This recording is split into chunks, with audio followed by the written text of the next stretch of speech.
কাশ্মীর, যাকে পৃথিবীর জান্নাত বা ভূস্বর্গ বলা হয়। জম্মু শ্রীনগর হাইওয়ে ধরে এগোলেই যা চোখে পড়ে পর্যটকদের, সবুজ শস্যক্ষেত আর মেঘের কোলে পাহাড় শ্রেণী। শ্রীনগর ঢোকার মুখেই ডাল লেকের পাড়ে দাঁড়িয়ে থাকা শিকারা বা রংচঙে হাউসবোট দেখলে পর্যটক যারা থাকেন তাদের চোখ জুড়িয়ে যায়। তখন যে কোনো পর্যটকেরই মনে হয় যে এই স্বর্গে মরেও শান্তি। কিন্তু ঠিক তখনই যদি সত্যিকারের বুলেট ছুটে আসে, যে বন্দুক থেকে বৃষ্টির মতো গুলি ঝরে, আর সেগুলো যদি হয় AK-47 অথবা AK-56, তখন এই মুহূর্তের মতো স্বর্গের স্বাদ বদলে যায় নরক যন্ত্রণায়। ঠিক তেমনটাই ঘটল গতকাল জঙ্গি হানায় কাশ্মীরে।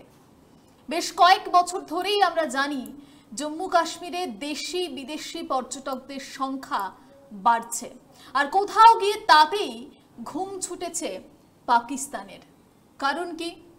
পাক অধিকৃত যে কাশ্মীর, যেটাকে পাকিস্তানের অধীনে যতটুকু রয়েছে, সেখানে জায়গাটা আমরা জানি, আমরা যারা পড়েছি, যারা দেখেছি সোশ্যাল মিডিয়ার দৌলতে, যারা চাক্ষুষ করতে পারিনি, সেই জায়গা কিন্তু ভারত অধিকৃত কাশ্মীরের থেকেও অনেক বেশি সুন্দর।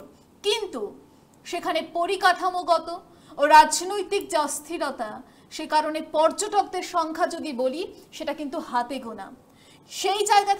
সেই জায়গায় দাঁড়িয়ে ভারত তারা কিন্তু অনেক এগিয়ে। পাকিস্তান সরকারও নামে মাত্র কাশ্মীরের ওই অংশটুকু দখল করে রেখেছে। সেখানকার মানুষের জন্য পরিকাঠামো উন্নয়ন সেটা কিন্তু কিছুই হয়নি। তার থেকে অনেক এগিয়ে রয়েছি আমরা। কাশ্মীরে কিভাবে পর্যটকদের সংখ্যা বেড়েছে তা আমাদের প্রত্যেকের জানা। আর সেটাই কি পাকিস্তানিদের কাল হচ্ছে, জঙ্গিদের কাল হচ্ছে, ভুল বোঝানোতে কাল হচ্ছে? প্রশ্নগুলো উঠছে গতকালকের জঙ্গি হামলার পর আরো বেশি করে। তার চেয়েও যেটা বেশি এই মুহূর্তে দাঁড়িয়ে আলোচনার, যেই মুহূর্তে দাঁড়িয়ে গুরুত্বপূর্ণ, জঙ্গিদের মূল টার্গেট পর্যটকরা কেন? শুধু তাই নয়, কেন হিন্দু পর্যটক? সেই প্রশ্নটাও উঠে আসছে। বেছে বেছে হিন্দু পর্যটকদের মারা হচ্ছে। আর এই প্রশ্নটা এই বলতে গিয়েও গলার কাঁটার মতো বিঁধছে আমাদের প্রত্যেকের। হিন্দু বলে জিজ্ঞাসা করা হচ্ছে তাদের, তারপর তাদের উপর অ্যাটাক করা হচ্ছে, মারা হচ্ছে। এই অকাশ্মীরিদের টার্গেট করে কিছু বিচ্ছিন্ন হামলা আমরা এর আগেও দেখেছি, কিন্তু অকাশ্মীরি মানে পর্যটকদের টার্গেট করে এই হামলা, বিরাট মাপের হামলা কিন্তু অতীতে হয়নি। যদি আমরা ইতিহাস ঘাঁটি তাহলে সেখানে দেখা যাবে হয়নি। আর যে কারণেই প্রশ্নগুলো উঠছে যে এই পর্যটকদের কেন টার্গেট, হিন্দু পর্যটকদের কেন টার্গেট?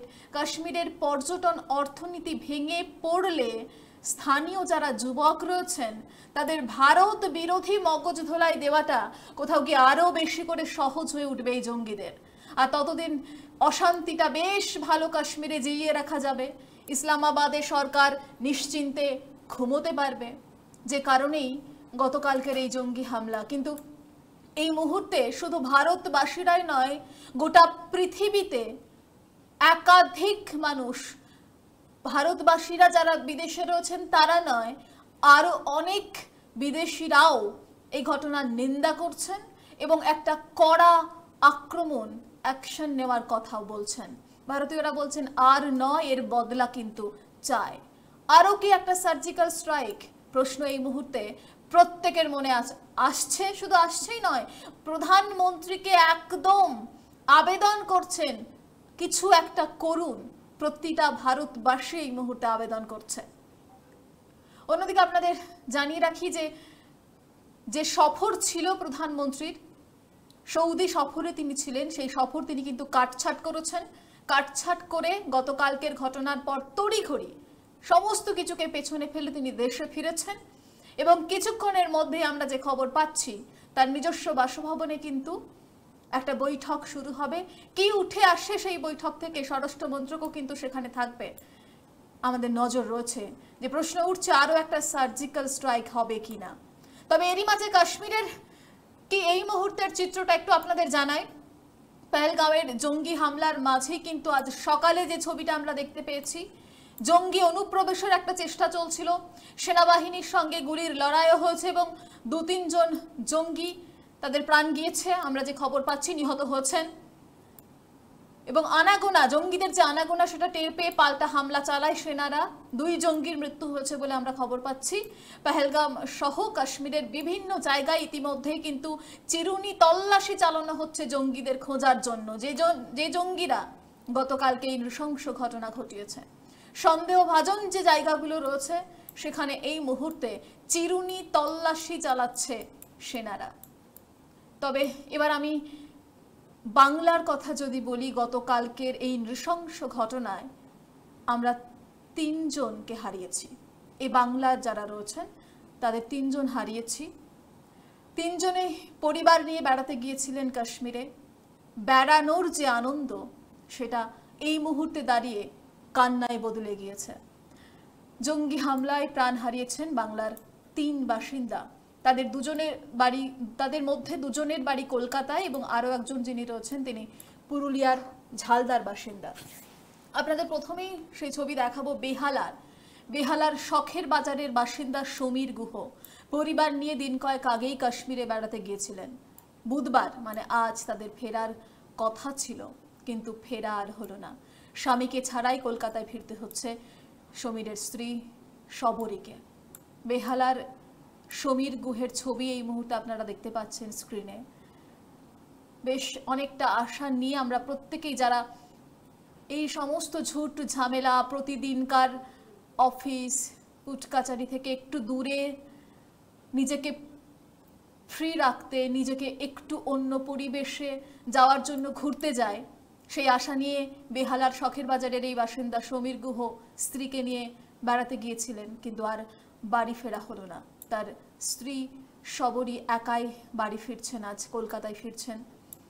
পাশাপাশি যে ছবি আপনাদের দেখাবো, শুধু সমীরই নয়, একই পরিণতি হয়েছে কলকাতার বৈষ্ণবঘাটা পাটুলির বাসিন্দা বিতান অধিকারীর।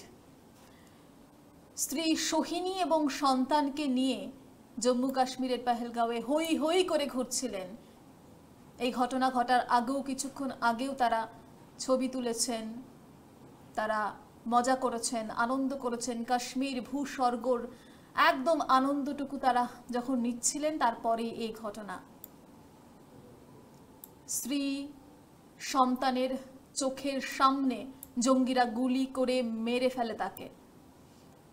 যে ঘটনা আপনাদের জানাচ্ছিলাম, বিতানের ছবি আপনাদের দেখাচ্ছি, সেও কলকাতার বাসিন্দা। পাশাপাশি পুরুলিয়ার আরও একজন বাসিন্দাকে আমরা হারিয়েছি। কলকাতার পাশাপাশি পুরুলিয়ার বাসিন্দা মনীষ রঞ্জন মিশ্র, কর্মসূত্রে যিনি হায়দ্রাবাদে থাকতেন এবং কেন্দ্রীয় গোয়েন্দা সংস্থা, আপনাদের জানিয়ে রাখি খুব উল্লেখযোগ্যভাবে কেন্দ্রীয় গোয়েন্দা সংস্থা আইবিতে কাজ করতেন তিনি।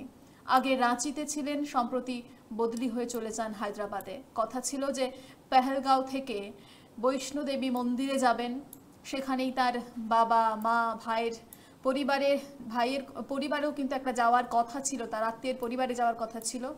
একসঙ্গে সকলে ঘোরার পরিকল্পনা করেছিলেন মনীষ, কিন্তু সেই মতো পুরুলিয়ার ঝালদার বাড়ি থেকে মনীষের যে পরিবার তারা রওনাও দেয় বৈষ্ণোদেবীর উদ্দেশ্যে, কিন্তু ডালটনগঞ্জ পৌঁছানোর পরেই ফোনে জানতে পারে যে পেহেলগাঁওয়ে জঙ্গি হানায় মৃত্যু হয়েছে মনীষের। আর যাওয়া হয়নি, তারা ইতিমধ্যেই ঝালদায় ফিরে এসেছেন পরিবার।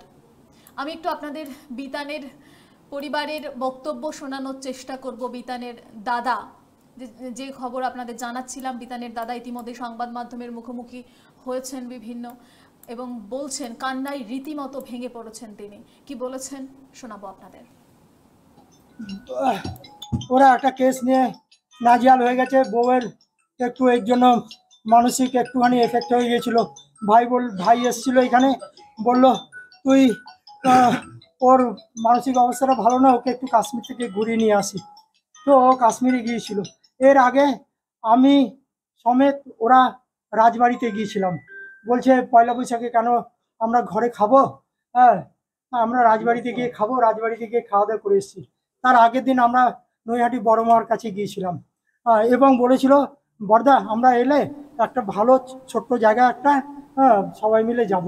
ও আমাকে ছেড়ে এখানেও আমাকে বলেছিল যেতে, কিন্তু আমি আর যাইনি, আমি ইচ্ছা করে যাইনি। বলছি তোরা যা, তোরা স্বামী স্ত্রী যাবি, তোরা আনন্দ কর, কিন্তু ঘোড়ায় চড়িস না।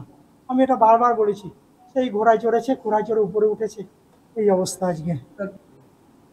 জঙ্গি হামলায় উত্তপ্ত কাশ্মীর। আমি যে তিনটে ছবি আপনাদের দেখাচ্ছিলাম, যে তিনজন সহনাগরিককে আমরা, বাংলার অনেক পর্যটক সেখানে ছিলেন এবং যার মধ্যে তিনজনকে আমরা হারিয়েছি ইতিমধ্যেই।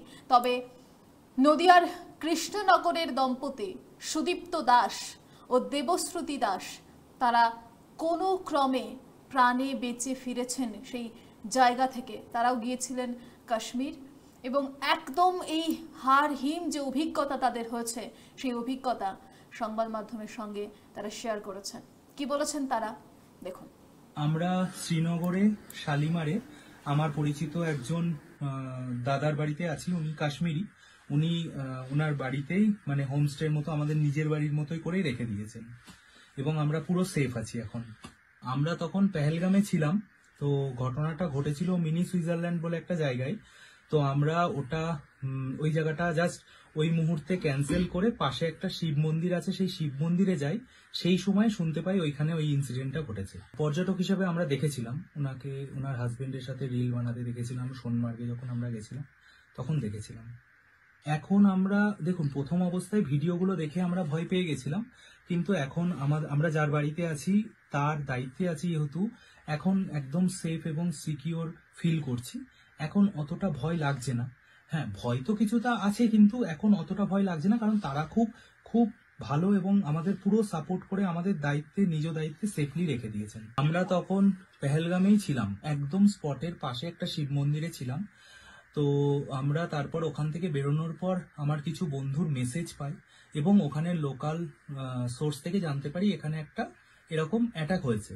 তো আমরা তখন ইনিশিয়ালি এটা বুঝতে পারি অ্যাটাক হয়েছে। আমরা তাড়াতাড়ি বেরিয়ে আসি পেহেলগাম থেকে। তো আস্তে আস্তে আমার কাছে কিছু ভিডিও আসে, সেগুলো দেখে আমরা তখন একটু ভয় পাই এবং দেখতে থাকি যে ওখানে পুরো আর্মি একদম পুরো ঘিরে নিয়েছে এবং টোটাল কন্ট্রোল করছে আর্মি ওখানে, পুরো যাতে একদম সেফটি ঠিকঠাক থাকে তার জন্য পুরো তারা ব্যবস্থা নিচ্ছে। আসলে সত্যি কথা বলতে আমরা কালকে রাতে পেহেলগামে ছিলাম, তো আজকে আমাদের পেহেলগাম ঘোরার প্ল্যান ছিল। তো আমরা পেহেলগামে সকাল থেকে ঘুরেওছি, আরু ভ্যালি, বেতাব ভ্যালি, চন্দনবাড়ি, আমরা সব জায়গাতেই ঘুরেছি। দিয়ে লাস্ট আমাদের মিনি সুইজারল্যান্ড প্ল্যান ছিল, কিন্তু মিনি সুইজারল্যান্ডটা আমি এবং আমার হাজবেন্ড প্ল্যান করি যে থাক আজকে আর যাবো না, প্রচন্ড বৃষ্টি টিষ্টি হয়েছে দুদিন, খারাপ রাস্তা হবে, ঠিক আছে চলো বাদ দাও। তো আমরা উপর থেকে স্পটটা দেখেছিলাম আর ভেতরে যাইনি। দিয়ে আমাদের কি মনে হয়েছিল যে এখানে অনেকদিন আছি, এখানে মন্দিরে যাওয়া হয়নি একদিনও, পাশে একটা শিব মন্দির, খুব ছোট একটা জায়গা, সেখানে গিয়ে আমরা ঠাকুরের জাস্ট দর্শন করছিলাম। তারপরে ওখান থেকে বেরোনোর পরেই আমরা জানতে পারি গাড়িতে আস্তে আস্তেই যে মিনি সুইজারল্যান্ডে যেটা আমরা ক্যান্সেল করেছি সেই জায়গাতে ইনসিডেন্টটা হয়েছে। এবার সত্যি কথা বলতে আমরা 8 দিন আজকে কাশ্মীরে আছি। প্রথম থেকে ভীষণ মানে সব জায়গায় ভীষণ ভালো মানুষজন, ভীষণ হেল্পফুল। মানে কাশ্মীর জিনিসটা ভয়ের জায়গা নয়, কিন্তু আজকে এই ঘটনাটা শোনার পরেও যতটা না আতঙ্কিত হয়েছি, ভিডিওগুলো দেখার পর খুব খারাপ লাগছে। এবং একটা চেনা ফেস যাদেরকে দেখলাম সোনমার্গে সেদিন, তাদের মধ্যে একজন মারা গেছে, এই জিনিসটা ভীষণ একটা শকিং একটা ব্যাপার আর কি। মানে এইটাকে মেনে নিতে খুব কষ্ট হচ্ছে। গতকালকের আগে পর্যন্ত কাশ্মীর কোনো ভয়ের জায়গা ছিল না নদিয়ার এই দম্পতির কাছে, যারা কোনো ক্রমে বেঁচে ফিরেছেন। সত্যিই তো, নিজেদের দেশে যদি আমরা হাঁটি, নিজেদের দেশে আমরা ঘুরে বেড়াই, সেখানে এত ভয় কিসের? যে কোনো মুহূর্তে প্রাণ চলে যাবে কেন? এই প্রশ্নগুলো সত্যি উঠছে এই মুহূর্তে দাঁড়িয়ে। তবে আপনাদের জানি রাখি, গোটা ঘটনায় যেমন গোটা দেশ ভেঙে পড়েছে, একটা শোক যেমন রয়েছে, কিন্তু তেমনই প্রত্যেকের বুকে একটা জ্বালাও রয়েছে। এই মুহূর্তে প্রত্যেকেই বলছেন যে এর বদলা চাই, আর এমন বদলা যে বদলা আমরা এর আগে যে সার্জিক্যাল স্ট্রাইক দেখেছি তার অনেক দ্বিগুণ বেশি যেন হয়। এই মুহূর্তে সার্জিক্যাল স্ট্রাইক চাইছে, কিন্তু সত্যি কি সেটা হবে সেদিকে আমাদের নজর থাকছে। কেন? কারণ ইতিমধ্যেই প্রধানমন্ত্রী তিনি সমস্ত সফর বাতিল করে তার বাসভবনে কিছুক্ষণের মধ্যে বৈঠক রয়েছে, বৈঠক শুরু হবে। এই বৈঠক থেকে ঠিক কি উঠে আসে, কিভাবে বদলা নেওয়া যায় এই মুহূর্তে পরিস্থিতির মধ্যে, কি স্টেপ নেয় সেদিকে অবশ্যই ভারতীয় সেনা কি স্টেপ নেয় নজর থাকবে আমাদের। এখন এখানেই শেষ করছি, দেখতে থাকুন 24 আওয়ার্স টিভি।